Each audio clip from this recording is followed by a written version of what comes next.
Bonjour, mesdames et messieurs et mesdemoiselles. J'espère que vous avez passé une excellente nuit et que vous avez entamé la journée de mardi de bonne humeur avec de l'énergie. Alors, ce matin, le Hezbollah et l'Israël se donnent coup pour coup, œil pour œil, dent pour dent. Chacun pour soi, Dieu pour tous. Ce matin, le Hezbollah nous rapporte avoir frappé une base navale de M. Bénia près de Haïfa. Vous savez ce que ça veut dire quand même base navale? Une base navale est un port maritime, d'accord, abritant des navires de guerre et de toutes sortes qui appartient à l'armée. Donc, base navale, on ne voit pas là des navires commerciaux. Non, c'est uniquement des navires militaires. C'est comme un camp militaire. C'est d'ailleurs même un camp militaire, mais puisque c'est sur la mer, d'accord, comme le coin a été spécifiquement conçu et spécialement conçu pour l'armée, c'est pourquoi on dit base navale. Vous comprenez? Sur la terre, on dit base militaire. Et donc, cette base navale a été touchée, d'abord visée, d'abord localisée avec succès, visée avec succès et frappée avec succès. Et dans cette base, d'accord, dans cette base navale, là, vous devez savoir que ce n'est pas seulement les navires de guerre israéliens. Il y a forcément des navires de guerre, des visas, forcément obligés, des visas, qui fournissent d'énormes quantités de munitions et de matériel militaire à l'Israël à travers ce port militaire. Vous comprenez? Et donc, le Hezbollah se dit, ben, puisque ces gens n'entendent pas le cessez-le-feu, et puisque nous connaissons les points stratégiques aujourd'hui de cette armée, et nous savons pertinemment que si nous redoublons l'effort dans les frappes, nous redoublons les frappes sur cette base ou sur les différentes bases navales, il y aura forcément de la perturbation, premièrement. Deuxièmement, les Américains vont moins avoir le courage de continuer à fournir. Mais si seulement nous intensifions les frappes. Parce que, à l'image des bases militaires ou encore des aéroports même, s'il y a trop d'objets volants, de projectiles de l'ennemi qui touchent la base militaire ou l'aéroport, on suspend. Qu'est-ce qu'on fait? On procède à la suspension des vols, comme l'Allemagne a fait hier. Et si c'est une base militaire, qu'est-ce qu'on fait? Et donc, ça devient difficile de faire décoller les hélicos, les avions de chasse et consorts.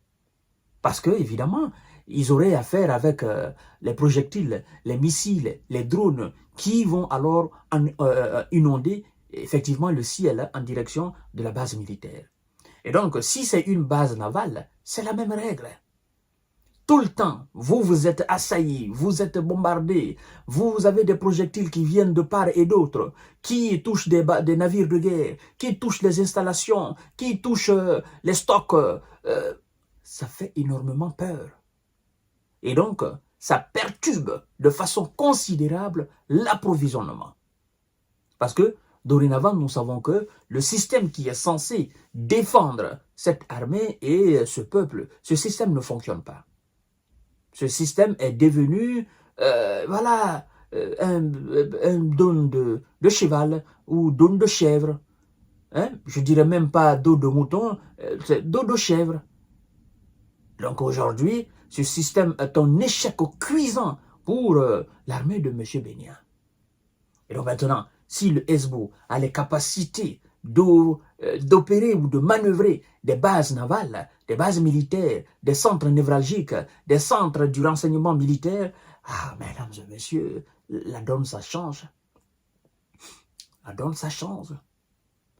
Et je crois d'ailleurs que M. Benjamin s'est rendu compte de cela. M. Biden s'est rendu compte de cela. Ce matin, le secrétaire à la défense, le secrétaire général de la diplomatie américaine, Anthony Blinken, a fait le déplacement. Il est à Tel Aviv. Et je crois qu'il est venu dire les 4 vérités. Il est venu dire à M.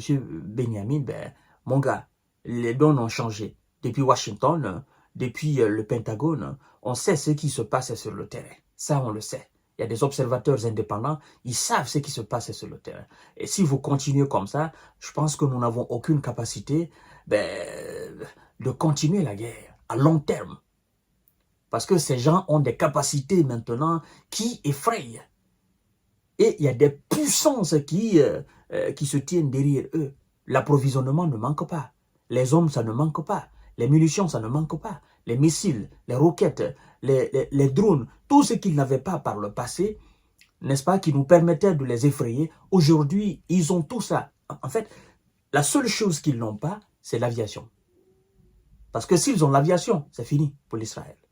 La seule chose qu'ils n'ont pas aujourd'hui, c'est l'aviation. Mais quel est l'objectif de l'aviation? C'est de faire des bombardements. Mais si vous avez des missiles qui remplacent ces bombardiers, ben, ça fait l'affaire.